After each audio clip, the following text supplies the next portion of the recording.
Hi, my name is Shoshanna Weinberger, and I'm in the exhibition Vampire Mother.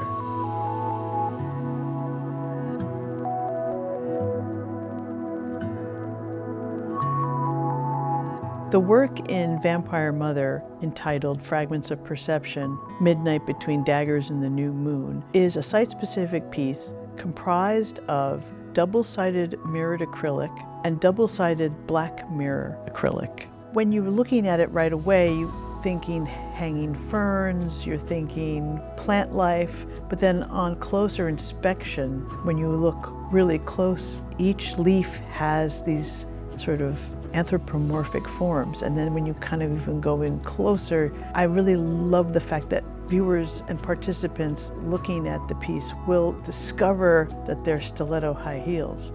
And there's something really exciting and fun about that mirrored image anywhere. You can't see a reflection anywhere. Green, they move back and forth. They pick up the architecture, they reflect the room, they reflect clothing, but you can't necessarily see yourself. It becomes a metaphor for me and the ambiguity of identity that I relate to in my studio practice.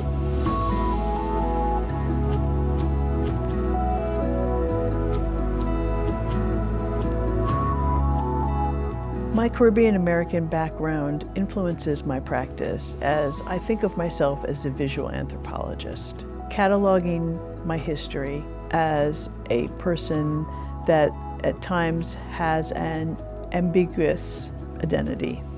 Thinking about the idea of how I can move in and out of different spaces as I visually don't appear to be what people would consider or stereotype, and I want to kind of call that out a little bit. My identity at times doesn't really fall into a particular category visually.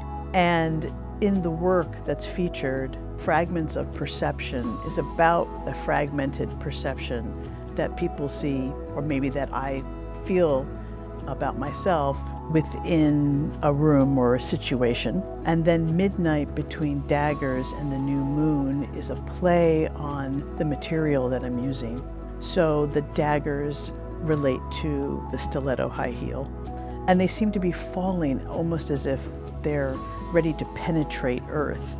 And then I'm also playing around with the idea of what they should feel like, daggers and a new moon, and thinking about the obsidian color that I'm using in the piece. I wanted to think about how this installation would live in the middle of the night, after midnight, where the new moon is the phase of the moon when the moon becomes invisible.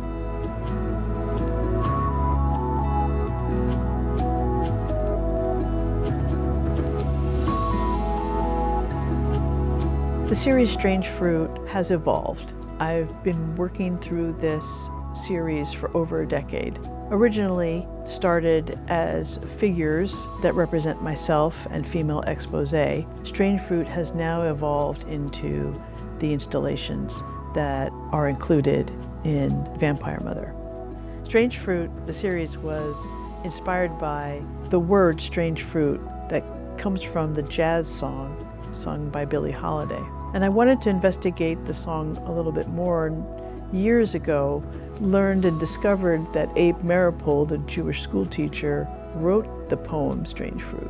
And I correlated these creators with my parents. My father, a Jewish man, American, who seeded the poem Strange Fruit into my mother, an Afro-Caribbean woman who birthed me.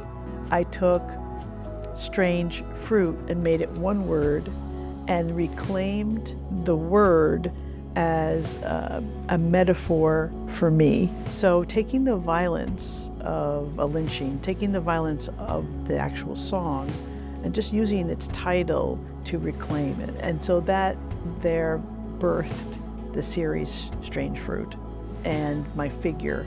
And she is a reoccurring muse that comes up. And so this muse is myself, but it also, this muse represents marginalized bodies in space, and thusly how my body navigates through space.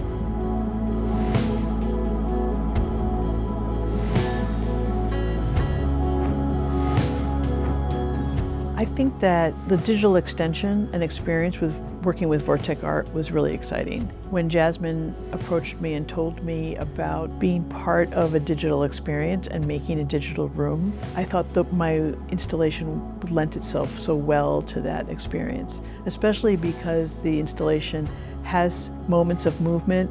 I'm glad that my piece was part of this because it allows a wider audience. You know, to embrace technology and embrace this sort of virtual world allows people to experience the piece because they physically can't be with the piece. But then also, it's a whole curated world and an extension of the curator's vision.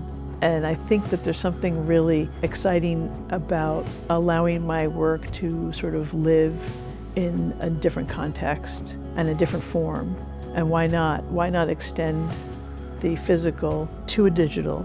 It has a different meaning. It can maybe even extend to other people that may not be able to come to the exhibition. So it really worked well. So I think that more artists should lend themselves to seeing what's capable. And I feel there's something encompassing about digital that allows you to almost have a theatrical experience. You can incorporate music. I mean, there's just so much that you can do digitally and still maintain your formal studio practice. I think there's so much that can happen working digitally and working with collaborators like Vortic Art to create new experiences, new worlds.